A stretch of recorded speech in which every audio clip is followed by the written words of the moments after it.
一起发生在荒郊野岭的车祸引出一个诡异的失踪案。救护车上2名医生正在抢救一名车祸重伤的女人。和女人一起的小女孩告诉医生，妈妈是罕见的熊猫血。忽然，女人的病情急转直下。小女孩凑近她，轻声的安慰。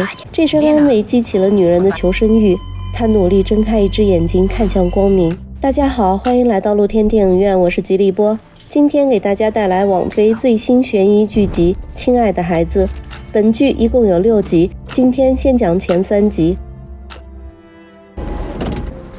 女人被推入手术室，小女孩占由一名护士照顾。护士发现这个名叫汉娜的女孩举止奇怪，见到人她会摊开双手让人检查，每个词都能背出字典上的标准词义。她缺少同龄女孩的天真无邪，冷漠机械地回答着所有的提问。她说车祸是妈妈的错，妈妈总是犯错，比如不按规定时间上厕所。女孩3句不离规则，还说妈妈要杀死爸爸，这让护士感到毛骨悚然。她偷偷避开女孩，联系了警方。事故现场一地鲜血，山风吹得人阵阵发冷。忽然树林里传来树枝踩断的声音，这引起了女警瑞希的警惕。可树林太黑了，势单力薄的她不敢贸然前进。负责该案的是刑警埃达，在了解到车祸女人是深夜光着脚穿着睡衣跑到公路上后，他认为此事并不简单，于是安排瑞希把车祸女人刊登到失踪人口数据库，并尽快申请警犬调查路线，以便找到逃跑的起点。深夜的刑事侦查局总部，一条新增加的失踪者信息引起了盖德警探的关注。他忙着打电话给一对正在熟睡的老夫妻，这个消息对他们来说简直是天大的喜讯。他们的女儿丽娜失踪了10多年了。顾不得盖德的劝阻，他们放下电话就奔向女人所在的医院。急救室里正在紧张的手术，车祸造成女人多根肋骨骨折，还有脾脏破裂，身体内的器官被血液浸泡着，急需要输血。然而突然出现的血液排异反应令医生们措手不及，女人开始抽搐，她的求生意志非常弱，拒绝醒过来。那些肉体精神的双重折磨，囚禁和可怕的鞭打，惊心动魄的逃跑，她宁可选择死亡，也不再想回到那个房间里。但当记忆中女孩的声音响起时，她平静了下来，内心在轻轻呼唤着女孩，强烈的母性拯救了她。手术结束了，埃达警官拦住一名手术医生询问情况，得知手术并不顺利，女人并不是熊猫血，她女儿在救护车上说了错误的信息，导致手术中输血出现了排异，差点造成严重后果，好在及时发现，安全脱险，手术还算成功。汉娜在纸上画出了家的样子，窗子都被栏杆和黑色覆盖。她说家里的窗子是封死的，房间通过空气循环机供氧。家里还有个弟弟，弟弟在擦洗地上的血迹，所以没有跟出来。这一切描述再次令女护士不寒而栗。在女孩疲倦地趴在桌上休息时，心理医生赶到医院，女护士把听到的如实汇报给警官埃达。这恐怖的状况让埃达以为女孩是在撒谎。他走进屋子，开口对女孩进行讯问。女孩充满了警惕，拒绝回答任何问题。而此时，守在车祸现场的瑞希忽然发现有辆车在树林里发动了起来，并快速地从树林里开出。他努力想要追上，却崴了脚，错过了那辆嫌疑车辆。老夫妻俩来到了医院，焦虑地寻找着。当他们换上衣服进入 ICU 时，老父亲紧紧盯着病床上的女人，含着眼泪端详着。在他看到女人右手掌心那个新的伤疤时，忽然他坚决地说，这不是自己的女儿。13年的苦苦等待，从中年到老年，等来的还是失望。他崩溃的大吼大叫，被医生摁在墙上。盖德警探忙着赶过来，老人一见到盖德就愤怒地提起盖德曾经答应帮助找回女儿的誓言，然后气冲冲的就要离开。可他还没走2步就惊呆了，一个护士的身边的小女孩，不就是自己梦寐以求的女儿吗？所有的坚强在这一刻土崩瓦解。他张开双臂想要拥抱女孩，汉娜也认出了外公，外婆情不自禁地喊出丽娜的名字，汉娜却吓得躲到了护士身后，而这一切声音都没有逃过病床上的女人的耳朵，可她只能躺在那里无法动弹。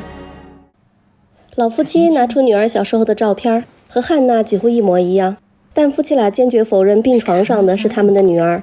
警官盖德在旁边补充道，他和女孩是邻居，所以他可以作证，这令艾达困惑不已。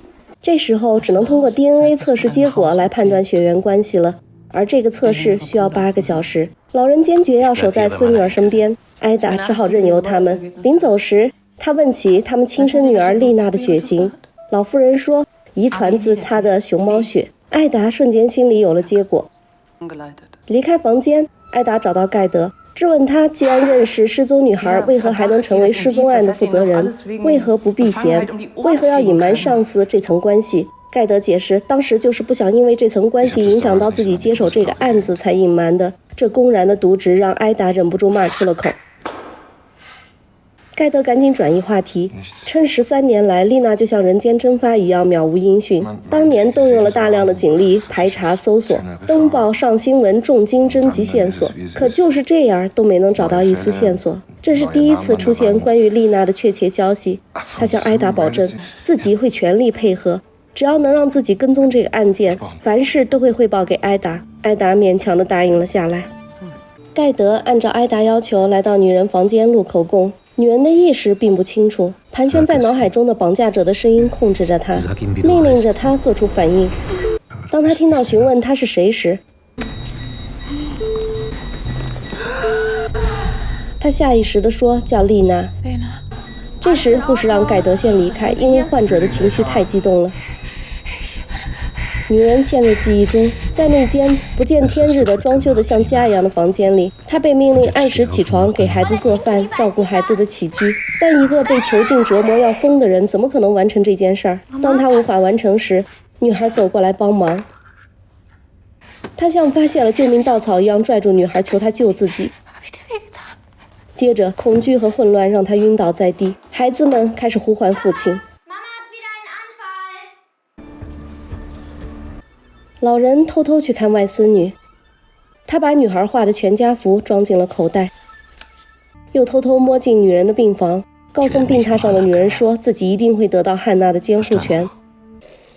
之后他才回来找妻子，妻子告诉他已经帮他在单位请了假，他冷漠地扭头而去，连一句谢谢都没有。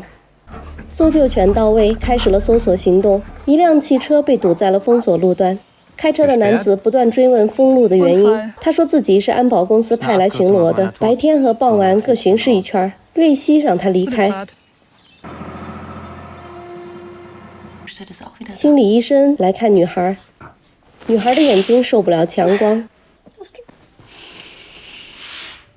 她说自己梦到了外公。当医生问她以前是否见过外公时，她说她见过外公在一个美丽的花园里。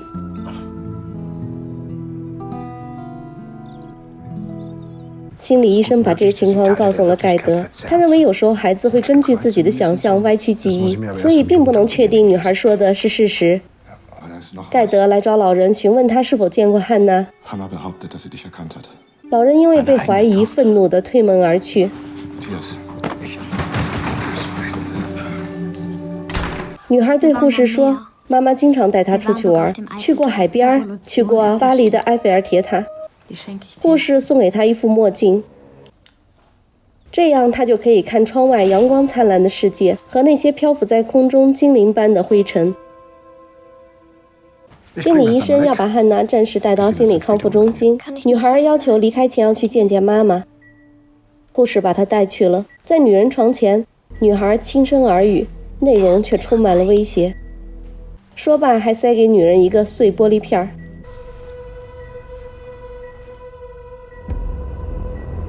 女人偷偷把玻璃片藏了起来。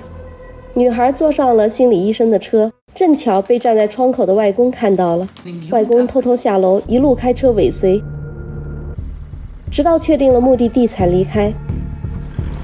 盖德在女人平静下来的时候再次来到病房，他直言自己知道女人并不是真的丽娜，他只想知道女人叫什么，丽娜在哪里。女人心中泛起一丝委屈，这个已经不存在的丽娜，这个给他带来如此痛苦的丽娜，到底是什么样子呢？他悠悠地问出了声。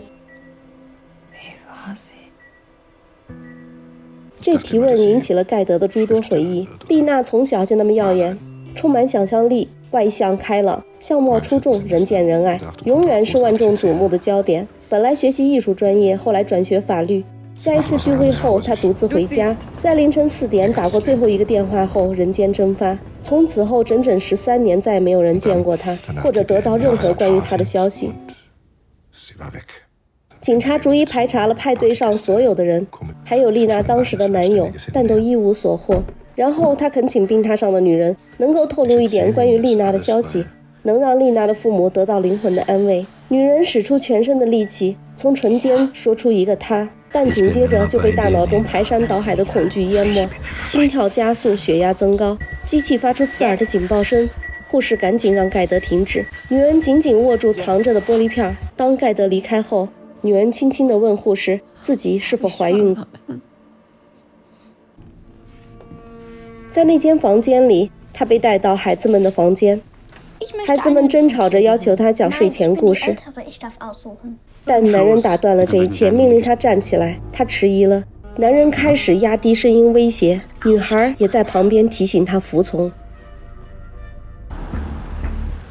埃达来到了案发地点，搜救犬很快就发现了一个挂有睡衣碎布的铁丝网，这里就是女人逃跑的地方。铁丝网内是一大片空地，再往内被一个大铁门拦住，上面写着军事管制区。在一直无法联系上具体主管机构后，埃达要求特警破门而入。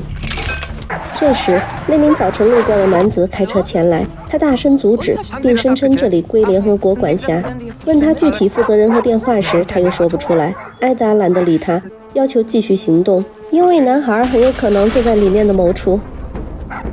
忽然一声爆炸声传来，埃达顿感不妙，大步冲了进去。可就在他冲入一块碎石地时，前方的警察大声制止他，这里是雷区。一名警察倒在地上，双腿血肉模糊地哀嚎着。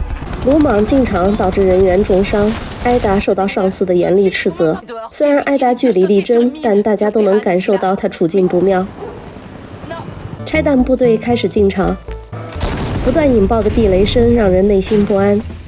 埃达更加担心那个8岁的男孩，如果他突然跑出来，后果将不堪设想。女孩的外婆在楼下也没有找到不知何去的丈夫。自从得到丽娜的消息，丈夫就心神不宁，来去无踪。13年前，丽娜失踪，丈夫就进入了这种状态，对妻子视而不见，两人形同陌路，夫妻关系名存实亡。终于那么多年熬过去，丈夫刚刚恢复一点，两人正打算下周去巴黎度假。这女人和孙女的出现，又让丈夫瞬间又恢复到原来的样子，这让他郁闷不已。他没有说出口，但盖德似乎完全了解这一切。他握住汉娜外婆的手，默默地给予她支持和理解，然后提议她先回家休息，总得把自己照顾好才能面对这些事儿吧。汉娜的外婆同意了。她乘出租车回到家，一进门就发现家里有人。原来是丈夫正忙着从储物间搬出丽娜儿时的玩具，声称要把孙女汉娜接回来一起住，完全忘记了妻子还被丢在医院，到处寻找她。外婆终于忍无可忍地掀了烫衣板，她颓然地坐在桌前，似乎想起开朗的女儿最能体贴自己。她如果在，一定开心地祝福巴黎之旅，并不忘讨要一个小礼物。那美好的生活随着丽娜的失踪一去不复返了。病床上的女人渐渐回忆起自己被抓住关在漆黑的储藏室里不知道多久，被绑在下水管道上的姿势很难受。那个男人会隔一段时间进来把自己叫成丽娜，如果自己不回应或者拒绝合作，他就会关上灯，把女人重新丢回绝望的黑暗中。最终女人屈服了，被绑着染了头发，同时在手心烙了一个印记，这个印记留在女人的掌心，新鲜刺眼。盖德告诉她，这是丽娜10岁时不慎抓住烧红的烤肉夹烫的，显然20多年后还没痊愈，明显是作假。当她开始成为那个绑架者口中的丽娜，穿着丽娜的衣服，聆听着各种苛刻不近人情的规则，稍有不慎就被男人揪住手，怒斥不要让伤口蹭脏了衣服。这一切就像噩梦死死地缠住她。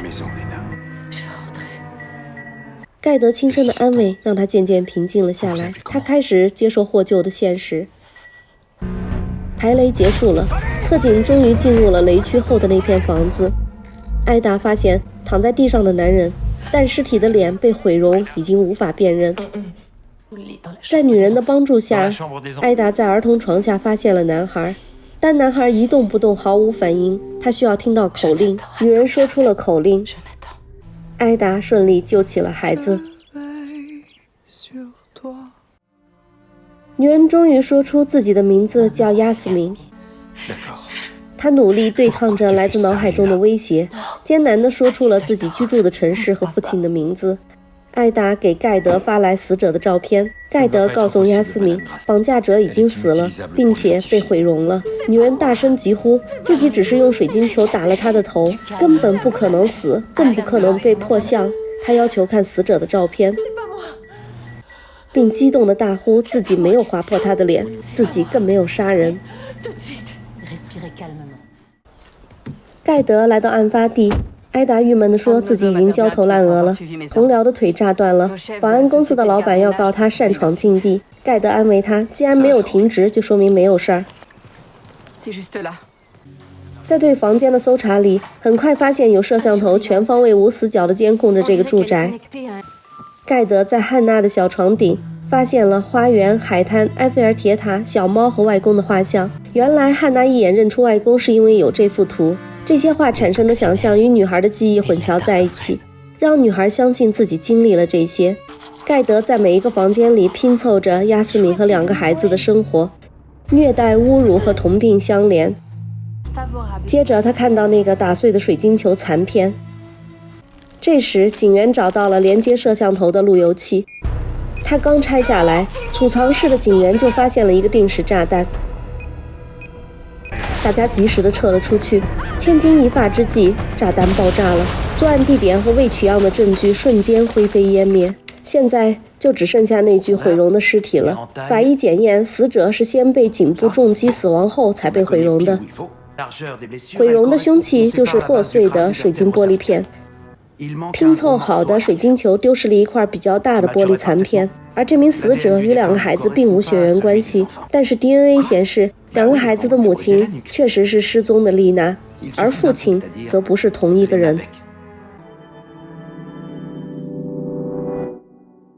光线诡异的房间里，装成圣诞老人的绑架者给孩子们带来了圣诞礼物。男孩得到的是一个水晶球，女孩得到的是一只名叫小不点的猫咪玩偶。好的，剧情就讲到这里。这是一部德国影片，导演朱利安·波克森凭借影片《不知所终》获得过2018年第68届柏林电影节最佳处女作提名。本片改编自德国女作家罗米·豪斯曼的同名畅销小说《亲爱的孩子》。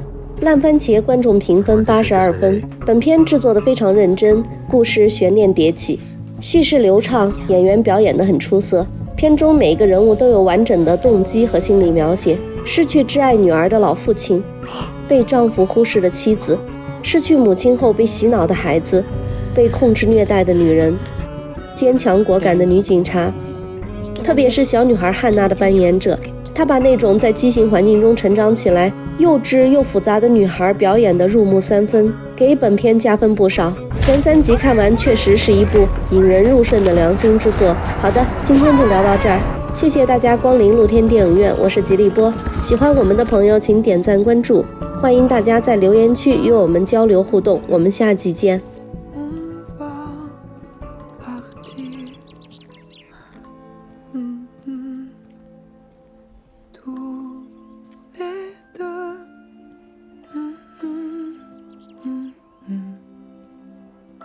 Je reste à tes côtés.